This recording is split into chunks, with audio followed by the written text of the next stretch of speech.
Hello guys and welcome to Hidden Timelines. Picture this. The year is 1457. In the cold stone chamber of Pembroke Castle, a girl's scream cuts through the winter night. Not the playful shriek of childhood, but the raw animal cry of agony. The kind of sound that carries through corridors and burrows into stone, a sound that makes hardened soldiers glance uneasily at one another. Inside that chamber lit only by guttering candles. 13-year-old Lady Margaret Beaufort writhes on a bed soaked with sweat and blood. Her body convulses in waves of pain it was never meant to endure. The midwives surround her, whispering prayers in Latin, their hands trembling as they prepare their instruments. Outside, the winds howl across the Welsh cliffs, driving sea spray against the fortress walls. But within these walls, a battle more dangerous than any fought with sword or axe is underway, a child's body struggling to give birth to another child. Margaret's thin fingers claw at the blood-streaked sheets. Her auburn hair sticks to her forehead, damp with fever. She bites her lip until it bleeds, trying to suppress cries that escape anyway, echoing against the chamber's vaulted ceiling. At 13, her hips are too narrow, her bones still soft, her frame too fragile for the monstrous weight of dynastic expectation now crushing her. Those attending her murmur fears that she will not survive until dawn. The irony lost on no one is that the boy she carries will become the man who reshapes England itself. Henry Tudor. Henry VII, future king, founder of a dynasty that would give the world Henry VIII and Elizabeth I. Yet on this night, that future seems an impossibility.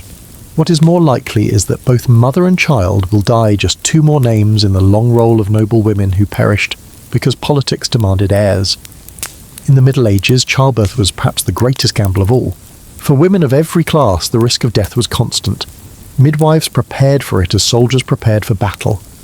In England, 1 in 3 women might die of complications before bearing 2 or 3 children. For noble girls like Margaret, the risk was even greater because they were forced into childbearing before their bodies had finished growing. In such rooms where pain and prayer were indistinguishable, saints were invoked more urgently than physicians. Women clutched relics of St. Margaret of Antioch, patron saint of childbirth, hoping divine power would succeed where human hands failed. And Margaret needed all the saints she could get. The child inside her was large, stubbornly positioned, refusing to move. The midwives burned herbs lavender to calm her rosemary for strength while murmuring both remedies and incantations. Candles guttered in the draught, their shadows stretching like spectres across the stone walls. At times, Margaret drifted into a haze, where she no longer knew if she was alive or already half in the grave. She clutched a rosary until the beads cut into her skin, whispering prayers between gasps. Jesu mercy, Jesu mercy. Jasper Tudor. Her late husband's brother paced outside in the corridor.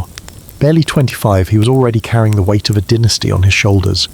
He could hear Margaret's cries through the heavy oak door, and every scream struck him like a blow. If she died, the Tudor line, his line, might die with her. And with it, perhaps the fragile Lancastrian cause in England's brutal civil war. What few realised in that moment was that this bloody bed was also the stage upon which history itself teetered. The Wars of the Roses had already begun, though the kingdom did not yet know the full measure of blood it would spill. 2 rival houses, York and Lancaster, both descended from Edward III, would drench England in civil war for decades.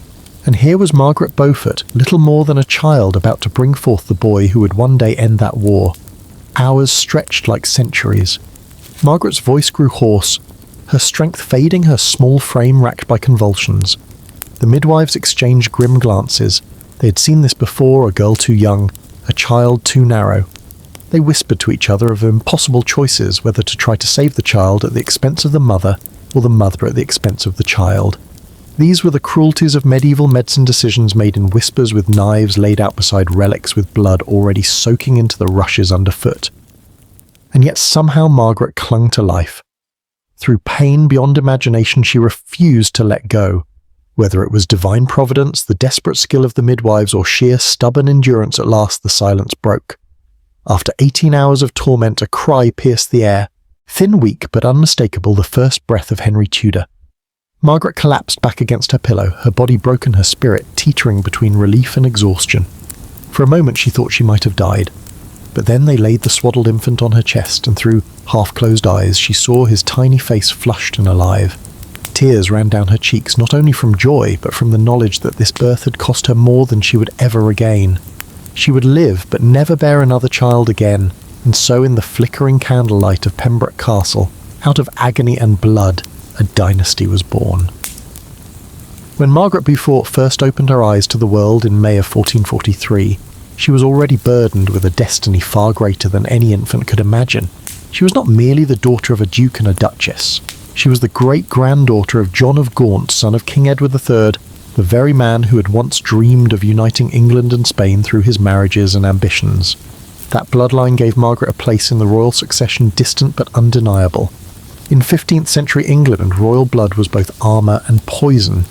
It made you valuable, but it also made you dangerous. A girl born with such blood was not seen first as a child, but as a bargaining chip, a future marriage contract, a potential mother of kings. Even in her cradle, Margaret carried a weight heavier than any crown the knowledge that her life would never be her own. Her childhood home, Bletsoe Castle in Bedfordshire, might have seemed to outsiders like a place of safety with its moats and high walls, its tapestries and carved wooden beams. But to Margaret it was a gilded cage. The gardens where she played were watched over by ladies-in-waiting who whispered constantly of alliances, estates and inheritance. Even the dolls and little carved horses she played with were not truly hers. They were gifts from relatives reminding her of her bloodline, tokens of loyalty from those already calculating her future. Other children her age might have been free to chase each other through muddy village lanes, to wrestle in hayfields or to learn trades beside their fathers. But for Margaret, every game carried echoes of politics. When she practiced embroidery, she was told it would one day please a powerful husband. When she learned her letters, she was reminded that queens must read petitions and charters. When she knelt in chapel, she was warned that piety was not just a virtue, but also a shield against scandal. The burden of ancestry weighed heavily. To be descended from John of Gaunt was no small thing. Gaunt himself had been the fourth son of Edward III, brother to the Black Prince, uncle to Richard II, and father to Henry IV, the first Lancastrian king. From Gaunt sprang a line that had already toppled monarchs and would topple more still. His shadow stretched over every Beaufort's child, but especially over Margaret, because she was his blood and bore his name at a time when that name could decide who lived and who died. Yet in moments she was still just a child. Chronicles tell us of Margaret moving among the orchards at Bletsoe, laughing as she picked crab apples with her cousins. She kept a lapdog that slept at the foot of her bed, its soft breath comforting her in the darkness. At times she slipped into the kitchens where the smell of bread and roasted meats felt warmer than the chilly stone halls of the great house. But even these small joys were fleeting, because every smile from her caretakers carried the silent reminder she was not just Margaret. She was Lady Margaret Beaufort, and Lady Margaret would never be free. For noble children in England, childhood was less an age of innocence than an apprenticeship in power. Sons were drilled in horsemanship and the sword before their limbs had finished growing. Daughters like Margaret were trained to obey, to charm, to endure. A noble girl's value was not measured by her laughter, but by the alliances her womb could secure. It was a truth Margaret absorbed early, almost instinctively. Still in quiet moments she may have wondered what it would be like to run barefoot through the meadows beyond the castle, to sing in the village without attendants watching, to be just another child chasing fireflies instead of a future duchess in miniature. But the world had already chosen her path long before she was old enough to choose for herself. Royal blood ran in her veins, blood that could place her on a throne or send her to an early grave. It was her blessing and her curse. Every child carries the memory of their parents' shadows, but Margaret Beaufort's shadow was darker than most. Her father, John Beaufort, Duke of Somerset, had been a man of great promise. He was entrusted with commanding English forces in France during the last desperate decades of the 100 Years' War, when England's grip on its continental possessions was slipping like sand through clenched fists. But John's command ended in humiliation. France emboldened under Charles VII, and his commanders' reclaimed lands once held by Henry V castles fell. Garrisons deserted. The victories of Agincourt and Verneuil, carved into English pride, dissolved into memories.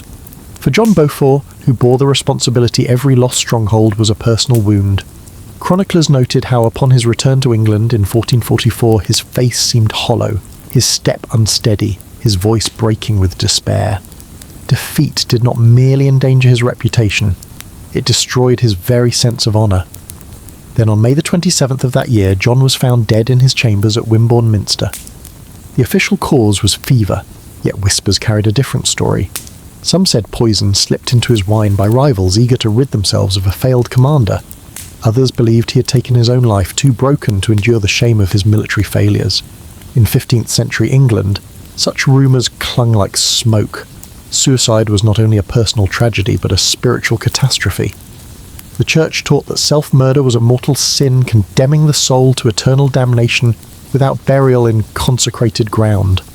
A noble who died by his own hand brought not only disgrace to his memory, but a curse upon his family.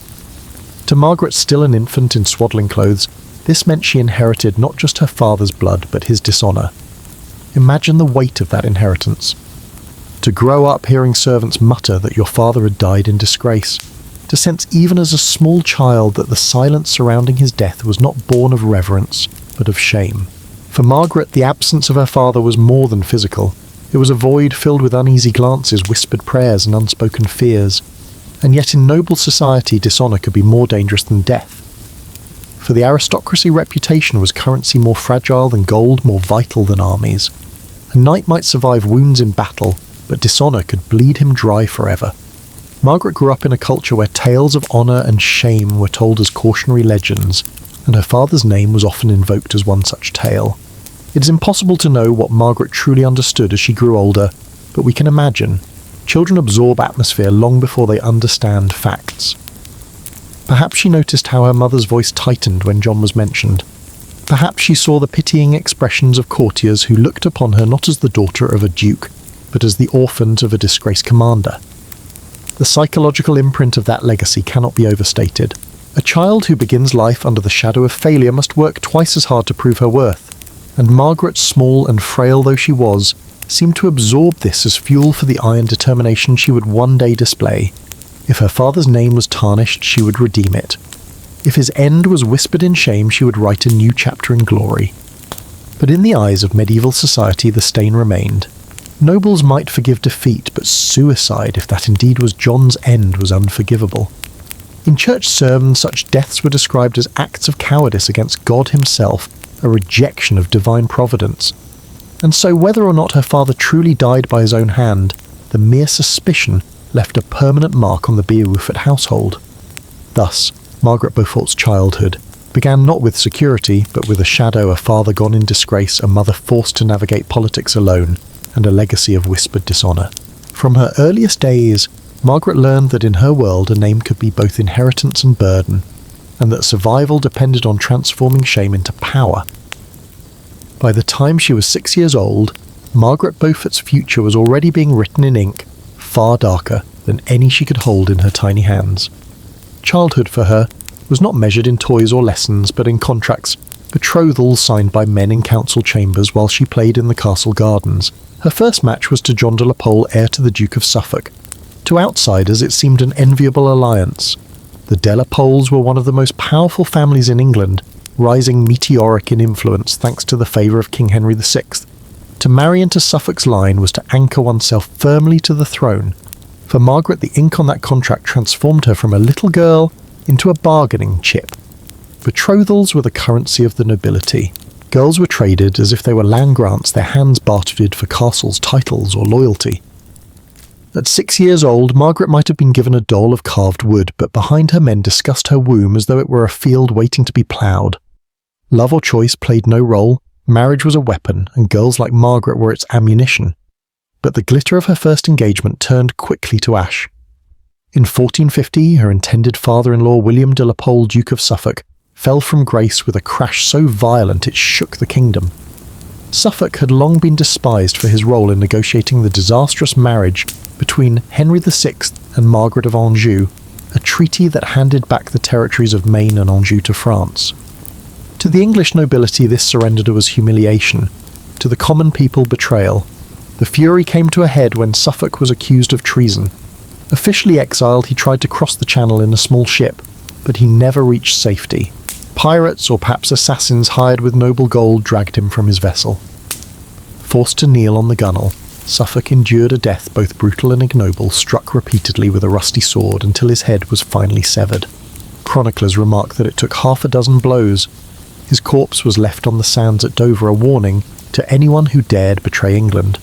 With Suffolk's fall, the betrothal contract binding. Margaret to John de la Pole became worthless parchment. A 6-year-old's future was unmade by blood on a beach.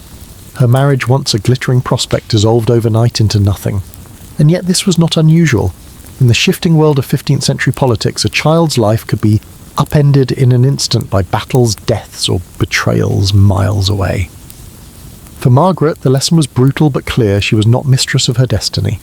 She was a pawn in a game played by men far older and more ruthless than herself. Her role was to be moved, sacrificed, or exchanged as political necessity dictated. And though she was still a child, she was beginning to see that her survival depended not on innocence, but on adaptability. In the silent corridors of Bledsoe, in the whispers exchanged by her mother's advisors, Margaret absorbed the truth. If noble girls were assets, then the clever ones learned to make themselves indispensable assets. What Margaret could not yet know was that this was only the first of many such arrangements. Her life would be measured not in years of freedom, but in contracts signed in her name. And every betrothal, every marriage would push her closer to the destiny that awaited her mother of a king. By the time Margaret Beaufort reached the tender age of 12, she was no longer merely the daughter of a disgraced duke. She was the key to dynastic survival, and powerful men already had plans for her. Her fate now tied her to a family whose rise to power was as scandalous as it was improbable, the Tudors. The story of the Tudors begins not with Margaret, but with Owen Tudor, a Welsh courtier of modest birth who served in the household of Queen Catherine of Valois, widow of Henry V. Catherine left a young queen after her husband's death had been forbidden by law to remarry without the approval of the King's Council, yet passion disregards statutes. Catherine and Owen Tudor entered into a secret union, a scandal that rippled through court. A queen consort marrying a Welsh squire was unthinkable to the nobility, but their bond endured. From this union came 2 sons, Edmund and Jasper Tudor. Though born of questionable legitimacy, fortune smiled upon them. Henry VI, their half-brother by blood, embraced them as kin and raised them into the nobility. Edmund was made Earl of Richmond, Jasper Earl of Pembroke. In an England increasingly fractured between York and Lancaster, their positions depended not on ancient lineage but on the king's favour. And favour could be fleeting. It was into this uncertain family that Margaret was thrust. In 1455, at only 12 years old, she was married to Edmund Tudor. The ceremony took place in surroundings filled with the echoes of her Beaufort ancestry, tapestries of knights, tombs of dukes, all reminding her that this was not about love but lineage. Guests toasted alliances, not affection. Margaret herself, still more child than woman, could scarcely comprehend the vows she was made to repeat. Edmund was in his mid-20s, a man seasoned by politics and war. He looked upon his young bride not with tenderness but with calculation. To him she was the bearer of Lancastrian blood, the vessel through which a stronger claim to the throne might be secured, and so unlike modern sensibilities which shudder at the thought the marriage was consummated immediately. There was no waiting for Margaret's body to grow no regard for her fragile frame. In the 15th century, noble girls were often treated as broodmares for dynastic ambition. The experience scarred her, though she never spoke of it directly in later years. Chroniclers would later note her lifelong devotion to religion, her obsessive piety, her tendency to interpret suffering as divine trial. Many historians believe that her extreme religiosity was born from the trauma of this marriage, from a child forced into a woman's role long before her time. To understand Margaret's plight, one must look beyond England. Across medieval Europe, child marriage was common among the nobility. In France, Isabella of Valois had been married to Richard II of England at the age of 6, sent away from her mother's arms to a foreign land. In Castile Royal, girls were pledged to men 3 times their age to cement alliances between kingdoms. Even within England, Eleanor of Aquitaine had been only 15 when she wed the future King of France, and that was considered a late marriage by comparison. The reasoning was always the same: dynastic security. Noble families could not wait for daughters to reach maturity when alliances were fragile and wars loomed. A girl's body, no matter how unready, was expected to serve the ambitions of her family. Survival of dynasties was weighed against the survival of the child, and the dynasty always won. For Margaret, the price of her marriage to Edmund Tudor would be greater than she could yet comprehend. Within a year, her body would be pushed beyond its limits in childbirth. Within that same year, she would be widowed, left to navigate the world as a 13-year-old mother. But on her wedding night, all she knew was the terror of being a child alone, with a man bound by vows. She did not choose carrying a burden far heavier than her small frame should ever have borne. In that moment, Margaret Beaufort ceased to be a child. She became a wife, a pawn, and soon the unwilling mother of a dynasty. In the autumn of 1456, barely a year after her marriage, Margaret Beaufort's life shattered again. Her husband Edmund Tudor, Earl of Richmond, rode into Wales with the King's Commission charged with containing Yorkist uprisings that flared across the turbulent borderlands. Wales was a patchwork of loyalties, its castles and valleys divided between old feuds and the rising chaos of civil war. For a man like Edmund, with Lancastrian blood and royal favour, the mission was perilous.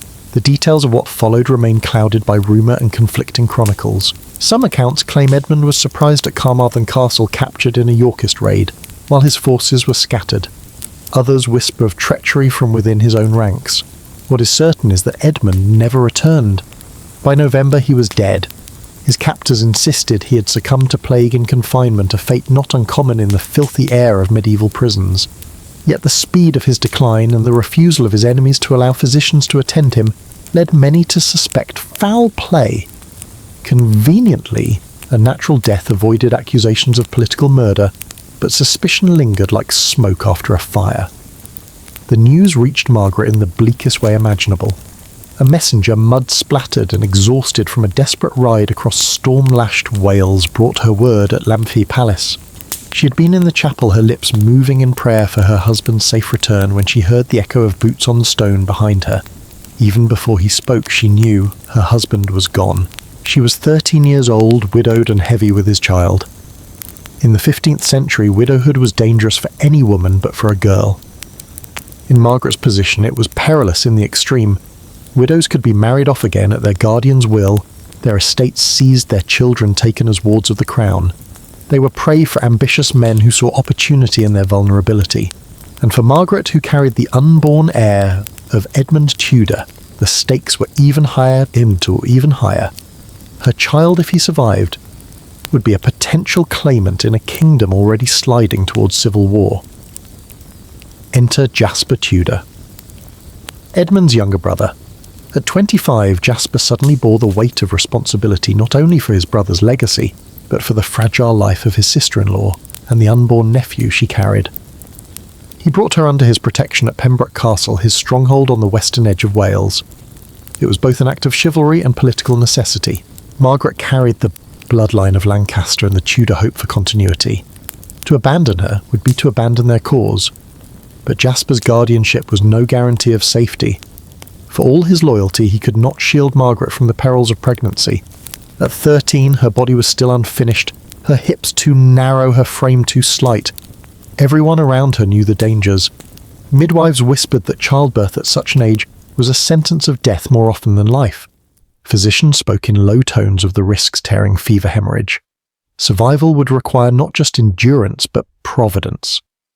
And beyond the physical danger lay the political. A widowed noblewoman, especially one of Margaret's rank, was a commodity on the marriage market. The King Henry VI could order her remarriage to secure new alliances regardless of her wishes. Suitors could press claims upon her estates, threatening her son's inheritance before he was even born. In such a climate, her very existence became a gamble in the power struggles of the Wars of the Roses. To Margaret herself, the grief must have been overwhelming. She had scarcely known Edmund, scarcely had time to adjust to the trauma of becoming his child bride, when she was thrust into widowhood. She was left with no husband, no father, and few allies beyond Jasper. Alone in a draughty Welsh castle, carrying the weight of a child that could kill her, she must have felt like a lamb among wolves. Yet it is in these years that Margaret began to show the steel that would define her later life.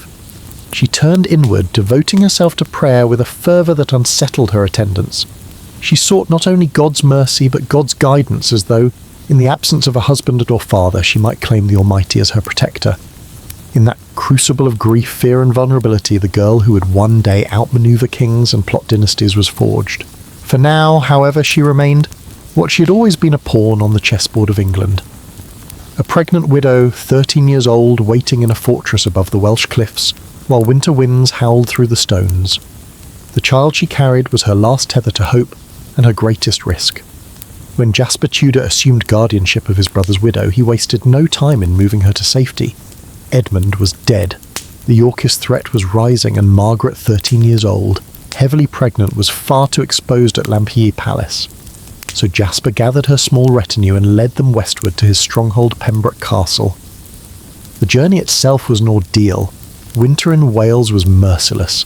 Roads turned to swamps of frozen mud, rivers overflowed bridges, collapsed beneath torrents of rain. Margaret travelled not on horseback, but in a horse-drawn litter, her body too swollen and fragile for the saddle. Each rut in the road jolted her frame, sending waves of pain through her small body. The litter's curtains flapped against icy winds, doing little to keep out the cold that gnawed at her bones. What should have been 2 days stretched into nearly a week. Storms forced detours through narrow forest tracks where Waddos seemed alive with armed men whose loyalties were unknowable. Civil war had made every wood a hunting ground, every village a nest of rumour and danger. For a girl carrying a child that might one day be a king, the risk of ambush was terrifyingly real. At last they reached Pembroke. The castle loomed above the Pembroke River like a beast of stone, its round keep towering nearly 80 feet into the grey sky. Built upon a limestone ridge, its walls had withstood 3 centuries of siege and storm. To approach its gates was to feel small, insignificant, perhaps even safe. For Margaret, though, the fortress promised not comfort but endurance. Pembroke Castle was a place designed for survival, not warmth. Inside, the great halls were vast, their stone walls so thick that even roaring fires could not drive out the chill. Smoke from the hearths clung stubbornly in the rafters, making eyes sting and throats roar. Draughts crept through every crack in the stone so that tapestries and furs hung on the walls like desperate shields against invisible enemies. Servants laid rushes on the floors, but in winter they froze into brittle mats beneath one's feet. Here Margaret would pass the final months of her pregnancy in a chamber, hung with heavy cloth to block the wind and lined with braziers that never seemed to burn hot enough. Isolation weighed as heavily as the cold.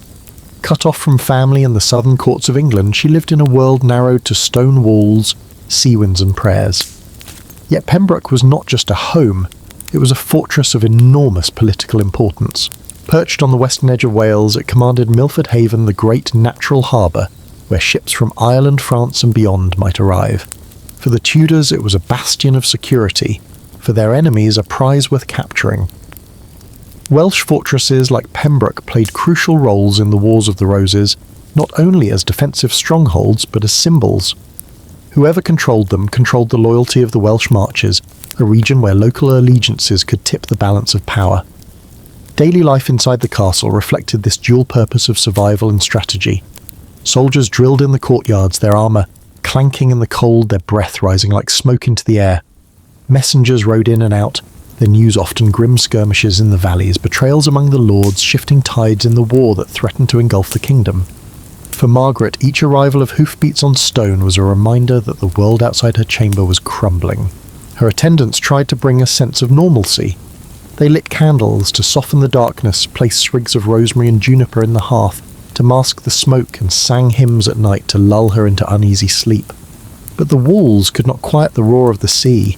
At night, the waves crashed against the cliffs below, a ceaseless thunder that reminded her how small she was against the fury of nature and fate. For most noblewomen, castles were places to visit during progress or to escape sieges.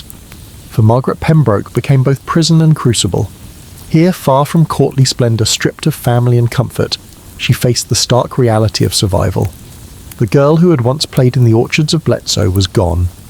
In her place stood a young widow shivering in the draught of a fortress, carrying within her womb the fragile hope of the Lancastrian line.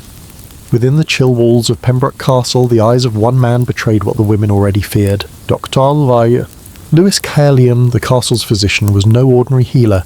He had studied at Oxford and Paris, pored over the writings of Hippocrates and Galen, and listened to lectures from Europe's finest minds. He was a man of learning in an age where learning was rare. Yet when he examined Lady Margaret Beaufort, heavy with her first child, his face grew grave. Her hips were too narrow. Her pelvis was still unfused, the bones not yet fully formed. Her body was that of a girl, not a woman, and it was ill-suited for the monstrous task that lay ahead. The child within her womb, his heartbeat audible only to the trained ear pressed against her belly, was large and positioned poorly. Dr. Caerleon confided to Jasper Tudor that this would be no ordinary birth. It would be a miracle if both mother and child survived. Outside Margaret's chamber, medicine gave way to whispers. The midwives' women, who had attended countless births across Wales, exchanged looks of dread. They knew too well the dangers. They had seen girls die before their bodies ever had the chance to mature. They had watched infants suffocate in the womb, crushed by the narrow confines of a mother's bones. They knew that here in this draughty chamber all their skill might still not be enough. Yet medieval women carried knowledge of their own wisdom passed from mother to daughter, generation to generation. Dame Gwen Furch Daffyd, the senior midwife, prepared her remedies with the steady hands of someone who had delivered babies in cottages, castles and battlefield tents alike. She gathered herbs, lavender, to calm mugwort, to ease contractions, pennyroyal, to stimulate labour and rosemary for strength. Bundles of these were burned in the chamber, their smoke filling the air, mingling the pungent scent of medicine with the sweet smell of prayer. For all their practical skill, the midwives also leaned heavily on the spiritual. In this age, childbirth was not merely a medical act, but a spiritual battleground. They tied charms to Margaret's bed, whispered invocations to the Virgin Mary, and placed relics upon her chest. Splinters of saints' bones, fragments of holy cloth, believing these might ward off death. Above all, they invoked the name of St. Margaret of Antioch, patron saint of women in labour. Her story was told and retold in such chambers, how she had been swallowed by a dragon and burst forth alive, a symbol of a child emerging from the womb. Women prayed to her in desperation, clutching small icons of the saint as though they could anchor life itself. Dr. Care Leon, for all his learning, did not reject these rituals outright. He understood that medicine in his time was as much theatre as science. He could prescribe broths, bleed to balance humours, or apply poultices of herbs, but he knew too well the limits of his craft. The survival of mother and child often depended on chance or providence, and so he allowed the women to continue their chants, their blessings, their invocations, for in truth he had little else to offer. Margaret herself turned inward. Hours on her knees in the castle chapel had left the skin raw, but she prayed all the harder, her lips murmuring Latin prayers she had memorized since childhood. To her, the looming terror of childbirth was not simply physical but divine. She believed she had been chosen to suffer as Christ suffered, that her agony was part of a greater plan. Perhaps this belief born of desperation gave her the strength to endure what her body could not. In those days before her labour began, the chamber of Pembroke Castle was transformed into something between a battlefield and a shrine. Knives lay ready beside crucifixes, swaddling cloths beside relics, bowls of boiling water beside censers of incense. The midwives prepared for blood, the priest prepared for last rites. Everyone in that room knew they were about to witness not just the birth of a child, but the struggle of life against death, faith against despair. And beyond the walls the sea roared, as if the elements themselves were holding their breath. The night of Margaret Beaufort's labour stretched into eternity. What began as sharp pains across her belly soon became waves of torment that racked her young body without mercy. For 18 hours the chamber of Pembroke Castle echoed with her screams. Stone walls that had once endured sieges now bore witness to a battle far more intimate and perilous. The midwives worked with grim focus, their hands slick with blood, their brows shining with sweat. They tried everything, shifting Margaret's position, massaging her womb, burning more herbs, whispering encouragement. But the truth was written on every face in that room: her body was too small. The child was lodged unmoving, suffocating in the narrow passage of bones not yet formed for womanhood. By dawn, Margaret's cries had weakened into hoarse gasps. Her skin was as pale as linen, her lips cracked with thirst. She hovered in that grey place between life and death, her strength nearly spent. The infant's heartbeat faltered in her womb, her rhythm too slow, too irregular. Dame Gwen Furch Daffyd, the midwife with 30 years of experience, knew the choice that now lay before them: intervene, and perhaps save the child at the cost of the mother. Wait and risk losing them both. With steady hands she made her decision. She would attempt a manual extraction, a desperate measure dangerous in the best of cases, and nearly unthinkable for a body so young. Kneeling at Margaret's side, she prayed to St. Margaret of Antioch, patroness of childbirth, before reaching inside with quiet determination. The chamber fell into silence, broken only by Margaret's strangled gasps. Then, at last, after what felt like centuries, a thin, pitiful cry pierced the air. The infant was pale, slick with blood and birthing fluid, barely alive. Dame Gwen cleared his throat with trembling fingers, slapped his back, and at last the cry grew stronger, thin but defiant. Henry Tudor had entered the world. Margaret, half-conscious, turned her head toward the sound. Through a haze of pain, she saw her son swaddled and lifted to her chest for the briefest of moments. His tiny face pressed against her torn body, a fleeting meeting of mother and child, before he was whisked to the hearth to be cleaned. Her tears mingled with the blood on her cheeks. She had done it, though the cost was greater than anyone dared speak aloud. For Margaret's body was broken. Dr. Louis Caerleons examined her in the hours after birth and saw what would never heal. Torn flesh, internal injuries, blood loss that left her hovering at death's door. She had survived, but at 13 years old, her childbearing years had ended before they began. She would never bear another child. It was a cruel irony. Dynastic marriage had demanded her body as its battlefield, and though she had produced the heir her husband sought, it left her scarred, barren, and forever changed. In Margaret's eyes, this was divine providence. God had demanded suffering, and in return had given her a son destined for greatness. But for the women who attended her, it was simply tragedy. Another young girl crushed beneath the weight of political ambition. Margaret was not alone in such sacrifice. Across Europe, noble women paid with their lives and bodies to give birth to heirs. Queen Isabella of Castile nearly died delivering her son John. Catherine of Aragon, generations later, would be broken by repeated pregnancies that ended in loss. Even Elizabeth of York, Margaret's future daughter-in-law, would die in childbirth at the age of 37. For queens and noble women alike, the crown was not only forged in battlefields, but also in birthing chambers where mothers fought wars of blood and bone. That January morning in Pembroke Castle, Margaret Beaufort joined that long unspoken lineage of women who gave dynasties their heirs at unbearable cost. She had screamed herself hoarse, bled herself dry, and endured pain beyond words. But she had lived, and the boy in the midwife's arms, small, fragile, but alive, would one day turn the tide of history. Out of blood and agony a dynasty was born. The weeks after Henry Tudor's birth were a blur of fever, blood loss, and whispered prayers. Margaret Beaufort lingered on the edge of life and death, her body racked with infection. Her spirit held in place only by sheer will. Dr. Louis Caerleons employed every remedy he knew, bleeding to balance humours, broths laced with herbs, hot compresses on her shattered frame. Dame Gwen never left her side, spooning broth between cracked lips and praying, as though the sound itself might anchor Margaret to the world of the living. Against the odds she survived, but survival came at a cost. Her body bore permanent injuries from that brutal labour damage, so severe that she would never bear another child.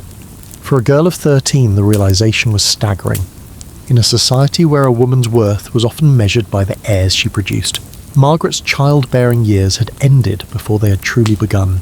Yet she clung to her son with the intensity of someone who understood he was not only her child, but her only chance at legacy. It was during this long recovery that Margaret's piety deepened into something more than custom. Hours on her knees in Pembroke's cold chapel left them raw and bleeding. She memorised scripture, recited Latin prayers until her voice failed, and sought in every page of her prayer books an answer for her suffering. To those who served her, her devotion bordered on obsession. But for Margaret, faith was more than comfort. It was order, a framework to give meaning to what seemed senseless. She began to believe her suffering had been chosen by God, that her womb had been sacrificed so her son might live to fulfill a destiny greater than her own. 2 years later, in 1458, Margaret was married again. At 15, with a son to protect and lands to secure, she had no real choice. This time her bridegroom was Henry Stafford, son of the Duke of Buckingham. The match was pragmatic rather than passionate. Stafford was no Edmund Tudor, no fierce soldier with royal blood, but he offered something Margaret desperately needed: safety. Stafford was aligned with the Yorkist cause, or at least sympathetic to it. In a world torn between York and Lancaster, such an alliance was a protective cloak. To marry a Yorkist sympathiser meant Margaret could shield herself and her infant son from suspicion, at least for a time. Her mother, Margaret Beauchamp, understood the calculation well. By tying her daughter to a man whose loyalties leaned toward the reigning powers, she bought her family breathing space in a kingdom where fortunes shifted daily. For noble women in the 15th century, remarriage was not merely custom, it was survival. Widows were political pawns, their estates vulnerable, their bodies still bargaining chips in the marriage market. Second marriages offered alliances protection and the possibility of influencing future events. Love was rarely part of the bargain. For Margaret, this union was a shield, not a sanctuary. The marriage contract was unusually detailed. Margaret retained control over her Beaufort estates, ensuring that young Henry's inheritance would not be swallowed by her husband's family. Stafford, in turn, provided her with military support and the prestige of his name. It was less a marriage bed than a business arrangement, a partnership for mutual survival in a world that devoured the weak. For Margaret, there must have been an ache beneath the pragmatism. She was a widow at 13, a mother at 13, and remarried at 15, not once given the chance to choose her path. Yet even in this cage she found a way to turn her circumstances into weapons. Where others saw a fragile young widow, Margaret saw an opportunity to secure her son's place in a kingdom teetering on the brink of war. Thus her second marriage was not a concession to power, but a tool to wield it. She had begun to learn the lesson that would define her life: when you cannot control the game, you master the role you're given until it bends to your advantage. England was a kingdom cracking under its own weight. By the mid-1450s, the uneasy balance between Lancaster and York had collapsed into open war. What had once been whispers in court corridors became the clash of swords in muddy fields, banners unfurled not for glory but for survival. The Wars of the Roses were no single conflict but a series of brutal reversals, crowns changing hands' allegiances, breaking. Overnight blood spilled in the name of legitimacy. At their core stood two branches of the same royal family. The Lancastrians descended from John of Gaunt, and the Yorkists descended from his elder brother. Both could trace blood back to Edward III, and both claimed their line was stronger. The difference would be measured not in parchment but in lives. Margaret Beaufort, still a teenager, watched this storm from the margins. She had no armies, no command, and yet everything she possessed was suddenly precarious. She was the mother of a Tudor heir with Lancastrian blood, a dangerous identity in a kingdom where Yorkist victories grew more decisive. If Lancaster triumphed, her son might be hailed as salvation. If York prevailed, he might be condemned as a threat to be extinguished. In 1461, the tide turned savagely against Lancaster. Henry VI, already broken by the bouts of madness and unfit to rule, was deposed. Edward, Duke of York, marched through London and was crowned Edward IV. His ascent was swift, but it carried the weight of blood. At the Battle of Towton that same year, Palm Sunday saw the fields of Yorkshire soaked in crimson. Chroniclers claim 28,000 men lay dead by nightfall, the snow melting red around their bodies. It was the bloodiest day England had ever seen. While lords and kings gambled for thrones, the common people bore the heaviest cost. Whole villages were emptied of men, their fields left unploughed. Bands of soldiers, half-starved and desperate, roamed the countryside like wolves, stripping barns of grain, burning cottages for firewood, taking what they wished from those too weak to resist. Women hid in forests when armies passed. Children were left crying in ditches. Churches became makeshift shelters and morgues. For peasants, the war was not about roses, red or white, but about survival. From her estates, Margaret watched with cold calculation. Though still bound in her second marriage to Henry Stafford, she had already begun to display the instinct that would define her life, the ability to bend with the wind while keeping her eyes fixed on the horizon. Her lands were her lifeline, her son's inheritance, and she guarded them with ferocity. She paid homage when required, offered oaths when demanded, and quietly built networks of goodwill with both Yorkists and Lancastrians. To outward eyes she was pious, submissive, harmless. But beneath the mask she was sharpening her tools, learning how to survive in a world where crowns could topple in a single day. And always behind her prayers there was the thought of Henry, a boy growing under Jasper Tudor's watch in Wales, vulnerable to every shift of battle. Would he live to manhood? Would soldiers come one day to tear him from her arms? Each rumour from the front, each messenger bearing news of victory or defeat carried not only the fate of England, but the fate of her only child. England's nobility fought for power. Margaret Beaufort fought for survival. And though the clash of swords roared across the land, her battlefield was quieter. The measured decisions of a woman who knew her son's life depended on her ability to play both sides without ever betraying her true cause. For all her devotion, Margaret Beaufort was not allowed to raise her son. Henry Tudor grew up in Wales under the guardianship of his uncle Jasper Tudor, while Margaret remained bound to her marriage and estates in England. The boy she had nearly died to bring into the world was for most of his childhood a stranger to her. It was a cruel paradox. She had risked her life at 13, left scarred and barren, and yet she rarely felt the warmth of her child's hand. Jasper, loyal and practical, knew that Henry was more than a mother's son. He was the Tudor heir, the fragile hope of the Lancastrian cause. Protecting him meant shielding him not only from Yorkist blades, but from the dangerous vulnerability of being too close to his mother. Margaret's presence, tied so closely to the Beaufort and Lancastrian bloodline, made him a target. Distance, painful as it was, became his only safeguard. Thus Henry grew among the stone walls and green valleys of Wales, a ward of his uncle's household, rather than the child of his mother's arms. Margaret saw him perhaps once or twice a year, when politics allowed, and even then under careful watch. Those visits must have been bittersweet, fleeting glimpses, hurried embraces, every word guarded, in case a servant's ear carried it to the wrong court. In between, Margaret poured her longing into letters. Many have not survived, but contemporary accounts suggest her words were both maternal and instructive, weaving affection with the language of destiny. She sent small gifts books to educate him, embroidered tokens to remind him of her presence, little symbols of a bond that politics sought to sever. For Henry, these tokens were lifelines, proof that though she was absent, his mother's love and watchful eye remained. The emotional cost of such separation cannot be overstated.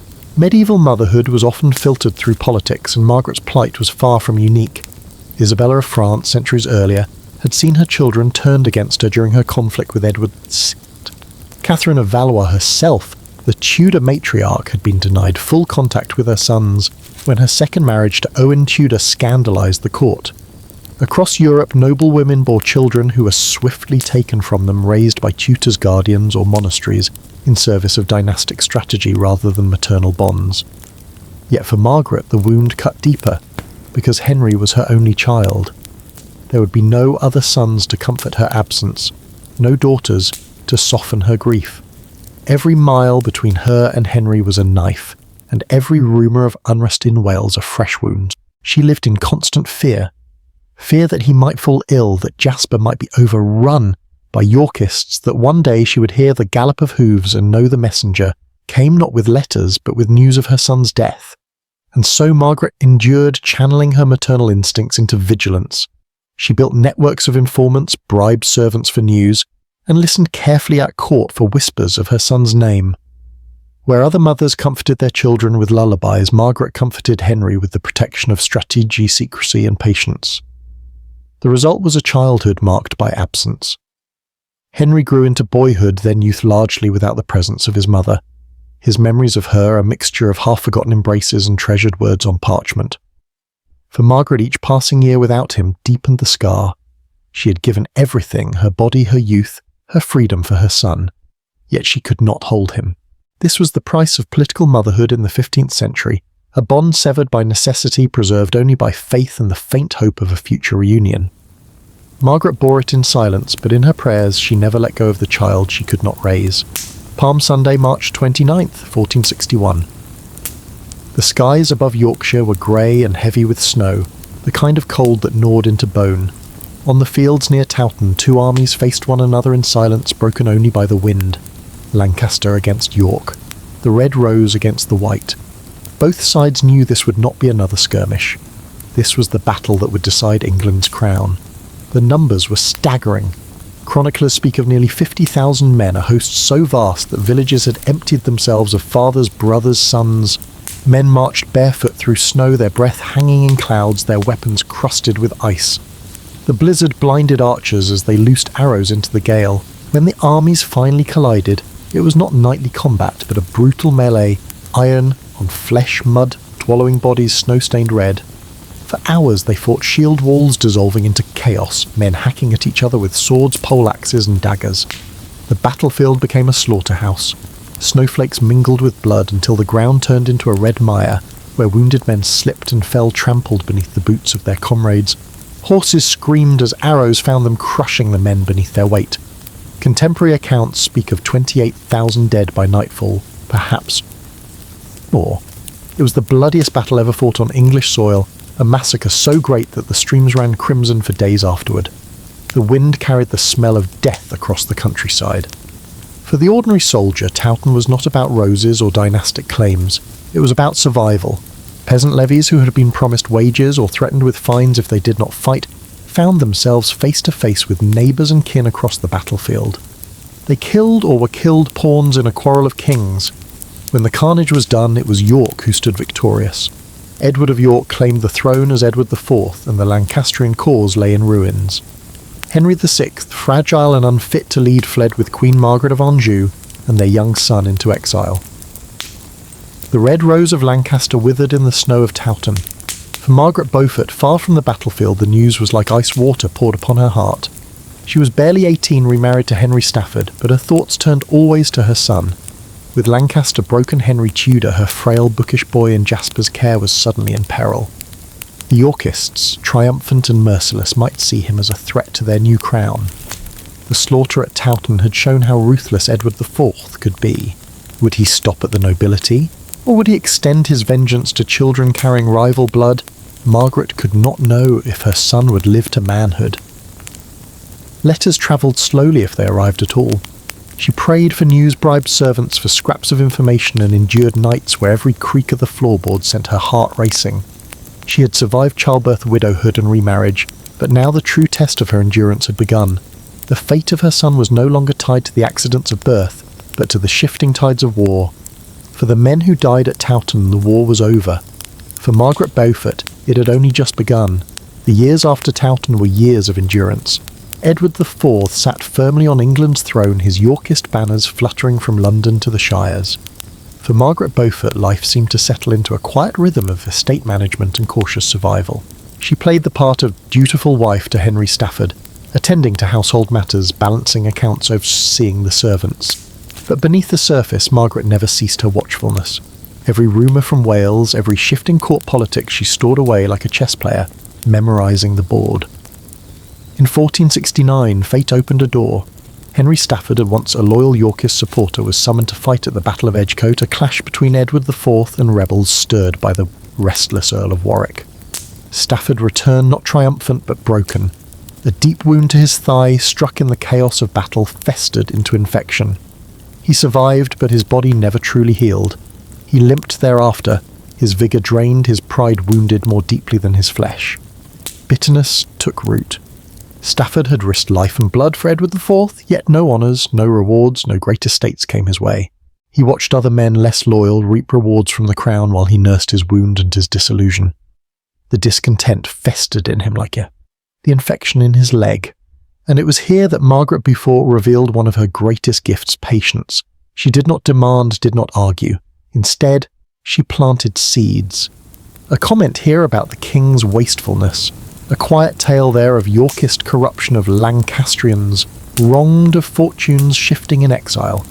She played on her husband's bruised pride gently, persistently, until his bitterness began to find direction.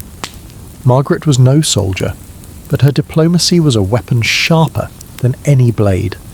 She understood the psychology of men that Stafford did not need lectures, but the reassurance that his grievances were justified. She never openly named her Lancastrian loyalties, never spoke of her son as a future heir. Instead, she let Stafford draw his own conclusions that Edward IV was unworthy, that the Yorkist cause was faltering, that perhaps his future lay elsewhere. This was the long game. Margaret had learned that survival in a kingdom split by roses was not about rash declarations, but about moving quietly and visibly until the moment was right. She cultivated friendships with women at court, trading gossip that often carried more weight than proclamations. She wrote letters coded in careful phrases, never incriminating, always cloaked in piety or estate matters. And within her marriage, she proved that persuasion was not about force, but about guiding the river's flow. By the late 1460s, Stafford, once firmly Yorkist, found himself increasingly sympathetic to the Lancastrian cause. Margaret had achieved what armies could not. She had shifted a man's loyalty not with steel, but with patience and persuasion. It was the first clear glimpse of the woman she would become, the strategist who could outmaneuver dukes, the mother who would plot for decades to place her son on the throne.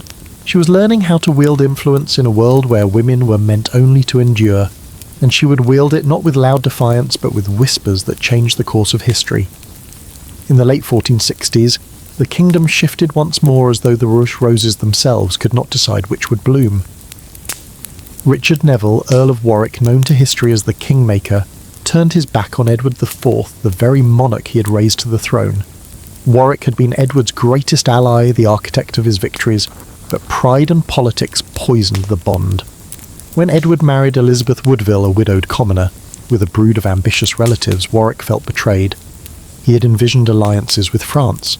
Instead, Edward had chosen love. Discontent grew into rebellion. In 1470, Warwick did the unthinkable. He allied with his old enemy Queen Margaret of Anjou, and vowed to restore Henry VI. The announcement sent ripples through England like thunder rolling over the hills. For years, Henry had been a ghost king, locked away, his crown lost to York. Now, like Lazarus from the tomb, he was summoned back into the light. In October, Warwick marched triumphantly into London. Edward IV had fled across the Channel, his throne abandoned. From the Tower of London, Henry VI was led forth blinking in confusion after years of imprisonment. He wore the robes of state once more crowned again in Westminster Abbey, as though the last 9 years had been nothing but a bad dream. The atmosphere was electrifying. Chroniclers record that Londoners filled the streets to see the miracle a deposed king restored without a battle. Bells rang, priests gave sermons on divine justice, and crowds cheered, as if God himself had chosen Lancaster anew. For those who had suffered under Yorkist confiscations, it felt like vindication. For Margaret Beaufort, it felt like hope. She attended the ceremony at Westminster, a young woman of 27, watching as the fragile king was led to the throne. To the crowd, Henry's reappearance was triumph. To Margaret's keen eyes, it was tragedy disguised as victory. Henry VI shuffled more than he walked, his face slack, his mind wandering. He smiled faintly at things no one else could see. Those who stood closest whispered that he seemed bewildered, asking where his son was, as though he had forgotten years of exile. Margaret's heart sank. This was not the warrior king who would reclaim England. This was a frail, broken man, a symbol rather than a ruler. Yet symbols mattered. For the moment, Lancaster was ascendant. Margaret took her place among those who celebrated her face serene, her prayers whispered in gratitude. But inside she calculated. If Henry VI could not rule, then his son Edward of Westminster must carry the Lancastrian standard. And if Edward fell, then perhaps one day her son Henry Tudor might be called. The city rejoiced, banners fluttered, and people spoke of miracles. But Margaret, even in that hour of triumph, saw through the pageantry. England's throne was a wheel spinning ceaselessly between Lancaster and York. She knew it could spin again, and when it did, her boy's life would hang in the balance. The miracle of Henry VI's restoration lasted scarcely a year. In March 1471, Edward IV returned from exile with Burgundian gold and hardened soldiers at his back. His march through England was swift, his confidence absolute. Warwick the Kingmaker, once the master of politics, now found himself cornered. On April 14th, the two sides clashed at Barnet. It was a battle fought in thick fog confusion, raining as allies struck allies in the mist. When the sun burned away the haze, Warwick lay dead, his body stripped and left upon the field. The Kingmaker was no more, and with him the Lancastrian dream began to unravel. 2 weeks later, on May 4th, came Tewkesbury. The Lancastrian army, led by Queen Margaret of Anjou and her son Edward of Westminster, clashed with Edward IV's forces. The result was slaughter. The young prince, barely 17, was either cut down in the melee or executed after capture. Chroniclers disagree, but all agree on one point: the last direct heir of Lancaster was dead. That same month, Henry VI returned to the Tower of London, followed his son into death. Officially, he died of melancholy, a vague euphemism. In truth, few doubted Richard of Gloucester's hand in the deed. Lancaster's line had been extinguished in blood. For the great houses of England, this was politics of war decided, a dynasty ended. But for Margaret Beaufort, it was something far more intimate. The deaths at Tewkesbury did not merely crush a cause, they placed her own son in mortal danger. With Edward of Westminster gone, and Henry VI silenced her boy Henry Tudor, though only 14, had suddenly become the fragile focus of Lancastrian hopes. A boy raised in Jasper Tudor's household, shy, bookish and still on the cusp of youth, was now a prize worth killing. Jasper Tudor knew it too. Within days of the defeat, he made the desperate choice to flee with his nephew. At Tenby on the Welsh coast, Henry Tudor boarded a small ship under cover of night. The sea was rough, the sky torn by storms, but staying meant certain death. Across the Channel lay Brittany, a duchy that might offer shelter, though exile was little better than imprisonment.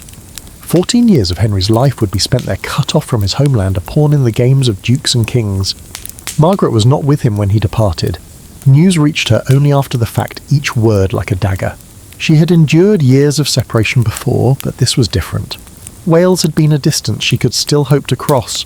The English Channel was another world. She could no longer write without fear of interception, no longer send gifts without risk of betrayal. Her son was alive, yes, but gone from her arms, perhaps forever. For courtiers and chroniclers, Tewkesbury was a decisive moment in dynastic struggle. For Margaret, it was a private grief few could imagine. On that night, as Jasper's ship fought the waves, she must have pictured her son's face in the darkness, thin, pale, still not yet a man, and wondered if she had lost him as surely as Queen Margaret had lost hers. This was the cruel balance of 15th century England.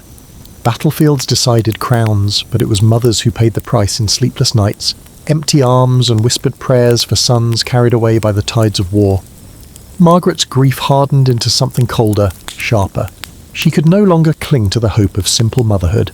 From now on she would be strategist as much as mother, her love for Henry transformed into the steel of ambition. By 1472, Margaret Beaufort was a widow twice over. Her first husband, Edmund Tudor, had died in captivity. Her second, Henry Stafford, had succumbed to wounds and bitterness after Edgecote. At not yet 30, she was both fragile and formidable, a mother without her son, a woman without a husband, and yet a figure no one dared ignore. It was then that she made her most pragmatic marriage to Thomas Stanley. Lord Stanley, one of the most politically calculating men in England. Stanley was not a romantic partner, but a survivor, a man whose genius lay in knowing precisely when to switch sides. In a kingdom torn between red and white roses, he perfected the art of hesitation, holding back his armies until the tide of battle became clear, then committing at the exact moment to secure victory. It earned him both distrust and power, but never defeat. For Margaret, this union was not about love, it was about protection. Stanley controlled vast lands in the north and commanded thousands of retainers. His influence reached into court, his fingers stretched through every level of noble society. By tying herself to Stanley, Margaret gained something she desperately needed cover. Her son was still in Brittany, a fugitive heir whose very name could bring suspicion. As Lady Stanley, she could move more freely, her schemes shielded beneath her husband's carefully cultivated aura of ambiguity. But Margaret was not content to hide. She began to build something unprecedented, a web of intelligence that stretched across England and beyond the Channel. Merchants, clerks, household servants, even friars, she turned them into messengers. Letters disguised as innocent correspondence about estates or trade carried coded phrases meant for her son in Brittany. Some were written in invisible ink made from milk or lemon juice revealed only by the flame of a candle. Others were disguised in acrostics where the first letters of each line spelled out hidden truths. In Brittany, Henry Tudor received his mother's words with the awe of a boy, realizing his mother was more than a distant figure. She was his shield, his guide, his unseen general. These letters, though sporadic and perilous, kept alive not only their bond, but the fragile hope of his return. Margaret's network was not unique, but it was remarkable.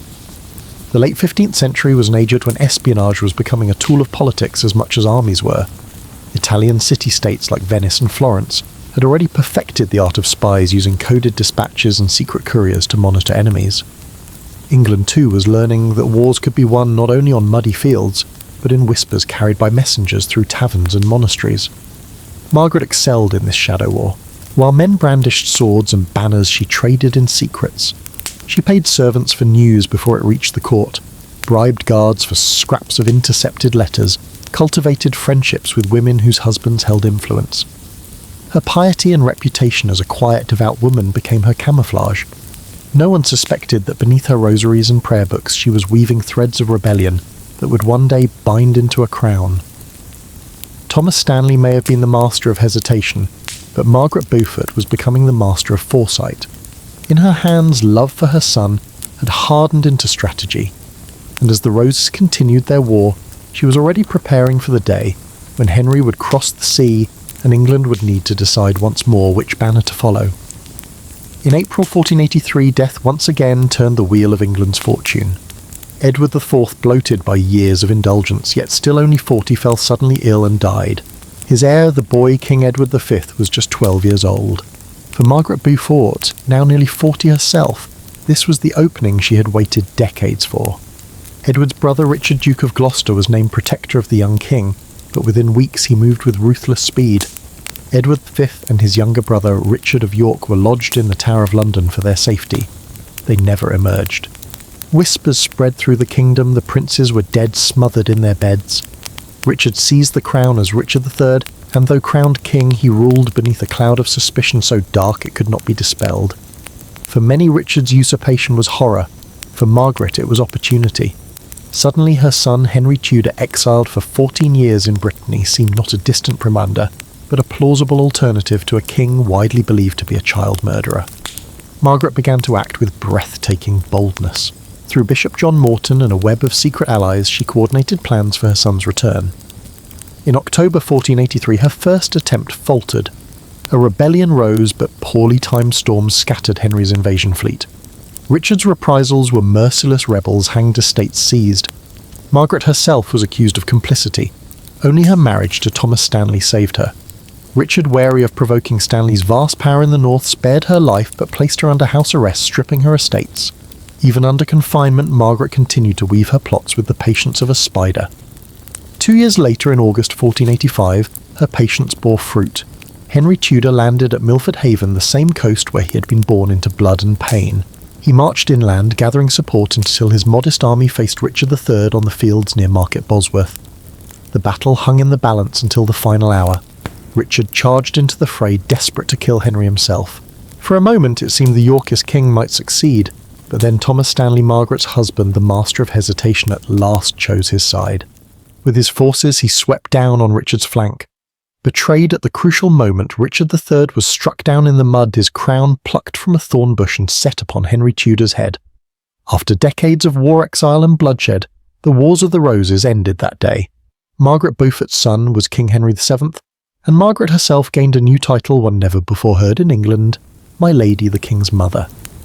Yet triumph carried a shadow. Margaret had not been mother in the ordinary sense. Her son had grown to manhood in exile far from her arms, and though he honoured her, their bond was more political than tender. She had sacrificed the intimacy of motherhood for the survival of dynasty. What she gained was power, and what she lost was something more private, more human. Still, her legacy is undeniable. She was no passive mother of a king, but an architect of kingship itself. As founder of the Tudor dynasty, she ensured not only her son's crown, but the stability of a kingdom exhausted by civil war. She became a patron of learning, endowing colleges at Cambridge, fostering scholarship that would echo through the English Renaissance. She maintained a formidable presence at court, a woman whose piety and iron will made her both respected and feared. From Pembroke Castle to Bosworth Field, Margaret Beaufort's life was a testament to resilience. At 13 she had nearly died giving birth. At 14 she was widowed. At 15 she remarried for survival. For decades she endured separation from her only child, watching as England tore itself apart. Yet through faith, cunning and unrelenting will she bent history to her purpose. She was not a queen, she never wore the crown herself, but in many ways Margaret Beaufort was more powerful than queens, for she gave England not just a king, but a dynasty that would shape the modern world. Her tomb in Westminster Abbey carved in black marble bears the Latin words that sum her life: Margaret, Countess of Richmond and Derby, mother of King Henry VII, foundress of 2 colleges. Visitors see the stone, but they do not hear the echoes, the scream of a 13-year-old girl in childbirth, the prayers whispered through exile, the whispered commands of a mother who turned survival into empire. Margaret Beaufort's story is one of sacrifice transmuted into triumph. She endured agony no child should suffer, played a game in which a single misstep meant death, and emerged as the matriarch of England's most iconic dynasty. Her son wore the crown, but it was her iron will that secured it. Life lessons from Margaret Beaufort. History remembers Margaret Beaufort as the mother of a king and founder of a dynasty, but beneath the titles lies a story of endurance, sacrifice, and the ability to turn suffering into strength. Her life, carved out of pain and political peril, offers timeless lessons that still resonate centuries later. 1. Suffering can be transformed into purpose. Margaret's entry into motherhood was a nightmare. A child herself, she nearly died in childbirth, left permanently injured and forever scarred. Instead of allowing that trauma to consume her, she chose to interpret it as divine calling. Her faith turned agony into meaning, teaching us that even the darkest moments can become fuel for resilience if we decide they are not the end of our story. 2. Survival is its own form of strength. Margaret never commanded armies. She had no sword to wield, no throne to sit upon. What she had was the instinct to endure, to bend without breaking. In a world where kings fell in a single battle, she survived 3 marriages, civil war and exhumançal. Survival itself became her victory, and through survival she shaped the course of England. 3. Influence is not always loud. In a society that silenced women, Margaret mastered the art of quiet power. She persuaded where others shouted, planted doubts where others demanded. Her subtle diplomacy with Henry Stafford, her careful plotting under Stanley's cloak of neutrality, and her vast intelligence networks all reveal the truth. True influence does not always announce itself. Sometimes it whispers, and in those whispers, kingdoms are moved. 4. Motherhood is both love and sacrifice. Margaret's story is not the sentimental tale of a doting mother. Her bond with Henry was marked by separation, absence, and longing. Yet her love expressed itself in another way through strategy, vigilance, and relentless plotting for his survival. It reminds us that love does not always look like presence or comfort. Sometimes love is expressed through sacrifice, through doing what must be done to protect another's future. 5. Faith and pragmatism can coexist. Margaret prayed as fervently as she plotted. She spent hours on her knees, yet also built networks of spies and struck alliances with ruthless pragmatism. Her life shows that devotion and strategy are not opposites, but companions that belief can guide action, and action can give belief its power. 6. Legacy is built not in crowns but in choices. Margaret never ruled yet, she changed the destiny of England. Her legacy lies in the dynasty she founded, the colleges she endowed, the stability she secured after decades of civil war. She teaches us that legacy is not about titles or recognition, but about the impact of choices often unseen in the moment that ripple through generations. In the end, Margaret Beaufort's life reminds us that history is not shaped only by warriors and kings. It is shaped by those who endure, who adapt, who refuse to let pain be wasted. Her story whispers to us across the centuries, you may not choose the game you're forced to play, but you can choose how to play your role, quietly, steadily, with faith, patience, and unbreakable will. History isn't just dates and battles, it's the human story of survival, ambition, and sacrifice. If you've felt the weight of Margaret Beaufort's journey, imagine what other hidden timelines are waiting to be uncovered. Subscribe to Hidden Timelines and join us as we step into the shadows of the past where forgotten voices still have lessons for today. Don't just watch History Live it with us. Hit subscribe, turn on the bell, and become part of the journey.